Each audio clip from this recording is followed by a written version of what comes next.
everybody, for that lovely round of applause. I'm very excited to be here and to be the harpist in Dez's show. And I don't want to brag, but Dez had to pick me. Like I'm like the second most successful female artist on the Irish harp comedy scene. A lot of competition, you know. So,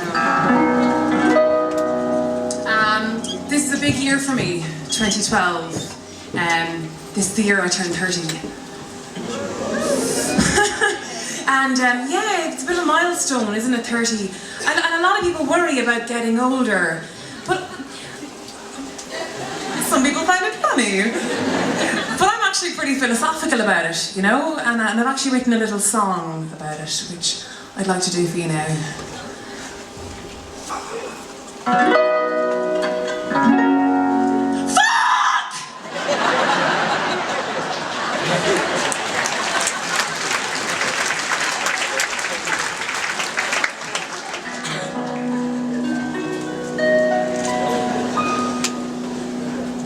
Thank you.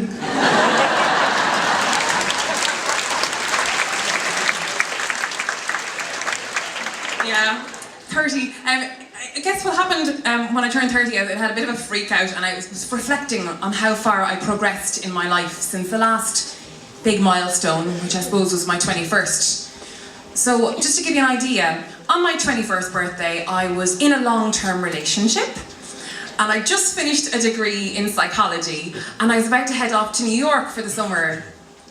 And on my 30th birthday, I was single, unemployed, and I just come back from a camping holiday in Tyrone with my mum and dad.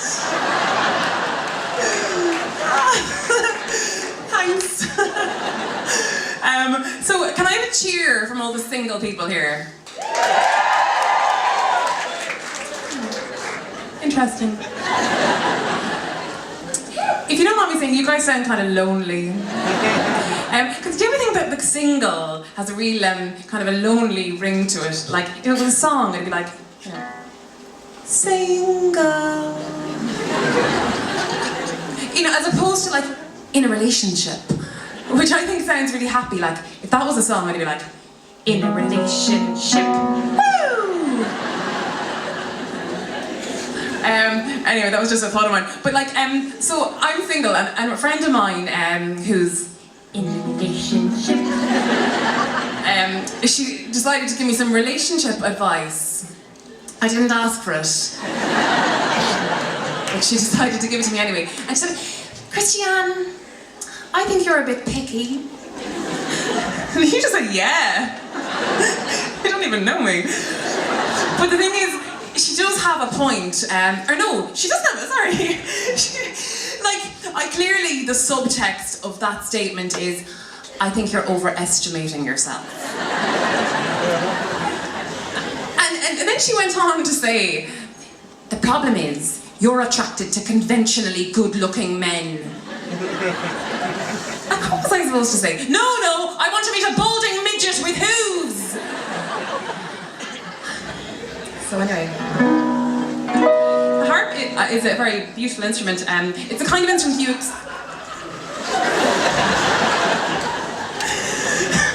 Some people find that funny. Okay. But it's the kind of instrument I think you expect to hear at the end of a fairy tale, you know? Somebody goes, yeah! You know, you imagine the princess and the prince lived happily ever after.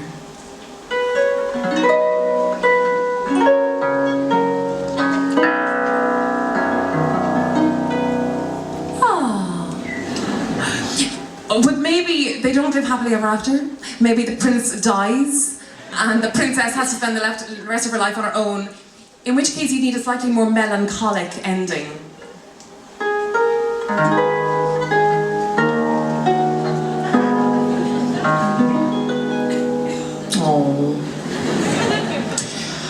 Another thing that's good on the harp is like if you're in a medieval battle scene and the warriors are just about to charge out onto the field,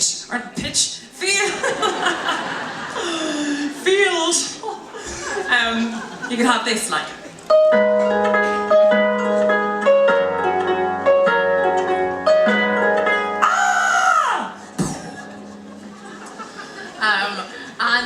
What else is good on the harp? Oh yeah, I think it's a very relaxing instrument. Like you can imagine it on one of those, you know, those relaxation CDs, you know.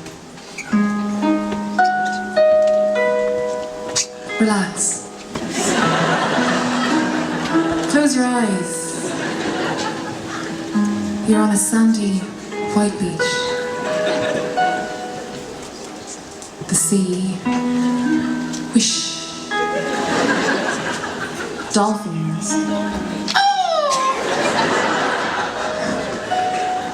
And the sweet singing of the mermaids. And I'd love to mess around with one of those CDs and just put in a few surprises, you know. You could have like, relax! I know, I'm only messing. Relax. You're on a sandy white beach. The waves. Dolphins. Ooh. Mermaids singing. Uh-oh.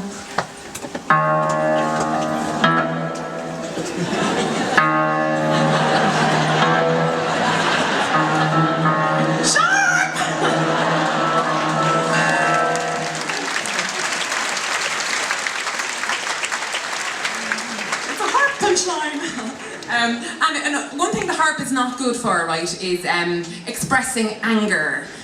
Like if you've just had a fight with your boyfriend and you're like, I hate you so much right now! And when I was growing up, people used to be like, oh my god, the harp is like, that's so angelic, like, you're so angelic. And I wanted to be sexy. I didn't want to be angelic, and I went through a bit of a Black Eyed Peas phase. But like, say, my lovely lady lumps, like, doesn't really work on the harp, you know? Like, what you gonna do with all that junk inside your trunk? fa-la-la. I'm gonna get you drunk, get you love drunk off my hump, my lovely lady lump. Fa-la-la-la-la. Okay, so I'm gonna run over here for a minute. Before I was playing the harp and stuff, I studied psychology, and my favourite mental disorder, I know I'm a bit odd, it was hysteria, which is, this is a fact, it was a disease in the 19th century that only women could have. And what I love about it is the treatment, right? They treated hysterical women by giving them an orgasm. And I just love the idea of all these, these kind of insane women in the 19th century just queuing up to the doctor. Hello, doctor. It's me again. I'm in a very bad way, doctor. Do you do home visits? Anyway, just a thought. And I'll leave you with this now. This is kind of for the men in the audience, okay? I don't understand the male obsession with penis size. Because, like, the average man has a 6-inch willy. And I just like to say, on behalf of women, that's fine. Because, there was this documentary about this guy in New York, and he has a 13-inch penis. And, like, no woman is going to want to sleep with that. You know? Like, now that she's trying to, block a draft. And you know what, guys, right? He has been single since 1999. That's like a year for every inch. But the thing is, right, I just want to demonstrate 13 inches.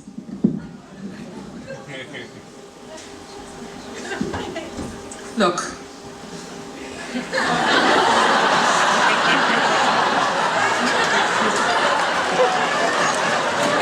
I going to get a round of applause for measuring my own crotch? Wow. This is the first. Thank you. Is that what you say? So, like, fucking hell, guys. That's That's my navel. Could you imagine? How was the sex last night? Oh yeah, it was okay. But now my innie is an outie. Anyway, that's been my time. You've been a lovely audience. Thank you.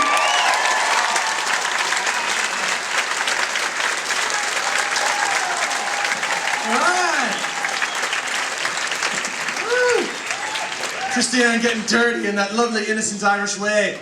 She's doing material about 13-inch willies. If you're doing fucking material about fucking willies, it's not a willy anymore, it's a fucking cock, Christiane. It's a 13-inch cock.